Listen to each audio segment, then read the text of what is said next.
সম্মানিত নীলা ইউনিয়নের এই প্রান্তিক জনগোষ্ঠী, জেলেপাড়া এলাকার দরিদ্র জনগোষ্ঠী এলাকার যারা ক্ষতিগ্রস্ত পরিবার এবং উপস্থিত সবাইকে আমার পক্ষ থেকে সালাম এবং শুভেচ্ছা জানাচ্ছি।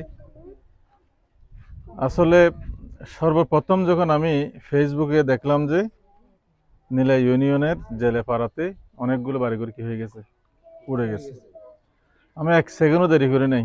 দেখার সাথে সাথেই এটা টেকনাফ উপজেলা জামাতের আমিরকে আমি পোস্ট করে এটা দিয়েছি। দেওয়ার পর বলেছি যে তুমি তাড়াতাড়ি গিয়ে এই এলাকাটা পরিদর্শন করো, কি করতে হয়েছে দেখো, এবং পরবর্তী ইনশাল্লাহ আমি আসবো। তো উনি এখানে এসেছিলেন একটা টিম সহ, আপনাদেরকে দেখেছেন, এগুলো আমার কাছে আবার রিপোর্ট দিয়েছেন। তো এগুলো ফেসবুক মধ্যে জানাজানি হয়েছে। তো আসলে বিপদ আপদ মানুষের আসে। তা আপনাদের যে ক্ষতি হয়েছে এটা বিরাট ক্ষতি হয়ে গেছে। 15টা বাড়ির মানে বলতে গেলে কিছুই নেই। আর আপনারা তো এমন মানুষ যে আপনাদের কোনো টাকা পয়সাও জমা নেই আমি জানি, কারণ আপনারা মানে ইনকাম করতে পারলে আপনারা খেতে পারেন, করতে না পারলে খাবার সুযোগ নেই। এ ধরনের একটা এলাকা, এ ধরনের কিছু পরিবার, নিঃস্ব পরিবার বলতে গেলে। মাছ ধরাও এদিকে কি আছে, বন্ধ আছে। সব মিলিয়ে একটা কঠিন অবস্থায় আপনাদের উপর যে বিপদ এসেছে এটা খুবই মারাত্মক। এই জন্য আমরা আপনাদের সাথে সমবেদনা প্রকাশ করতেছি এবং আমরা আপনাদের কাছে এসেছি জাস্ট কিছু হাদিয়া নিয়ে আপনাদের সাথে মানে সহমর্মিতা প্রকাশ করার জন্য।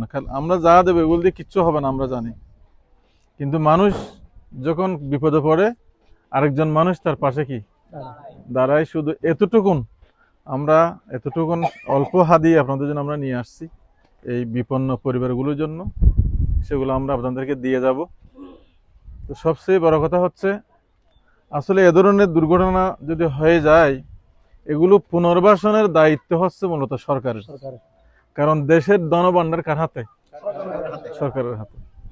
এমন ধনভাণ্ডার হচ্ছে সরকারের হাতে, এটা সরকারের দায়িত্ব।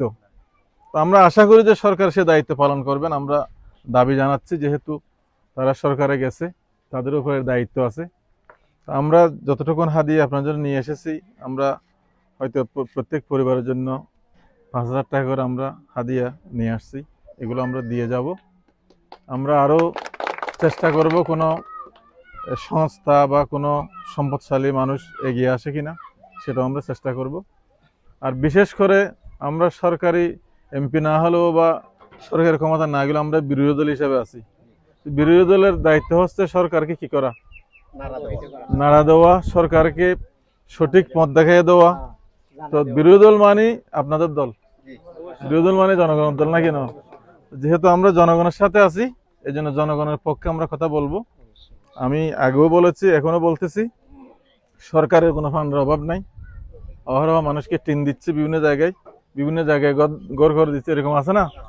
অতীতেও তো সরকার এরকম করছে। সরকার যে হোক তার হাতে তো মানে দেশের কি সম্পদ উন্নয়ন তার হাতে। এদের জন্য আমরা দাবি জানাচ্ছি যে এই বিপন্ন পরিবার এগুলো এমন পরিবার নয় যে যাদের একটা ঘর পুড়ে গেলে আটটা ঘর নিজেরা বাঁধতে পারবে, এরকম নয়।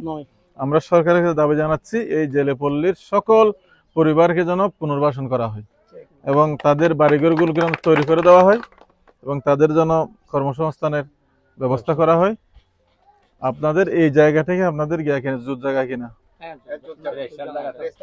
রেজিস্টার জায়গা, সরকারের একটা প্রকল্প থাকার কথা, মানে যাদের জমি আছে তাদেরকে বাড়িঘর কি করে দেওয়ার এ ধরনের একটা সিস্টেম আছে। তো আমরা সরকারের কাছে আবেদন জানাচ্ছি, মিডিয়ার মাধ্যমে আমাদের এই কথাগুলো নিশ্চয়ই সরকারের কানে যাবে এবং আমি পার্সোনালি ডিসি ইউএনও ওনাদের কাছেও আমি এই বিষয়টা আপনাদের পক্ষ থেকে তুলে ধরবো যে এগুলো নিতান্ত গরিব এলাকা, এদের মানে নিজের পক্ষ থেকে একটা ঘর তৈরি করার মতো কোনো সামর্থ্য এদের কি নাই। সুতরাং এদেরকে যেন সাহায্য করে তাদের একটা মানে মাথা গোজার ঠাঁই যাতে করে দেওয়া যায়, সেজন্য সরকার যাতে কাজ করে, এই জন্য আমি ব্যক্তিগতভাবে জানাবো। আপনারাও আবেদন করছেন কিনা? দরখাস্ত করছেন? সবাই মিলে দরখাস্ত করেন ইয়েনো বরাবরে। ইয়েন তিন দিছে, কত করে দিছে? টাকা দিছে কি? হ্যাঁ, টাকাও দেবে। ঠিক আছে, আর কি দরখাস্ত করতে হবে স্যার? না, ওখানে চেন্নাবে ওটা হয়ে গেলে আর দরখাস্ত করতে হবে না। তাহলে আমি জেলা প্রশাসকের কাছে গিয়ে মানে দেখবেন। আপনাদের বিষয়টা দেখব। তো সবচেয়ে বড় কথা হলো মানুষ হিসাবে আমরা আপনাদের পাশে এসেছি, এটাই আমাদের জন্য বড় পরিচয়। কে কোন ধর্মের এটা বড় পরিচয় নয়, যে সবাই মানুষ, মানুষের পাশে থাকবে, এটা হলো বড় পরিচয়। তা আপনাদের জন্য চেষ্টা করব, আমাদের জন্য আপনারা দোয়া করবেন। তো আমি এখন এই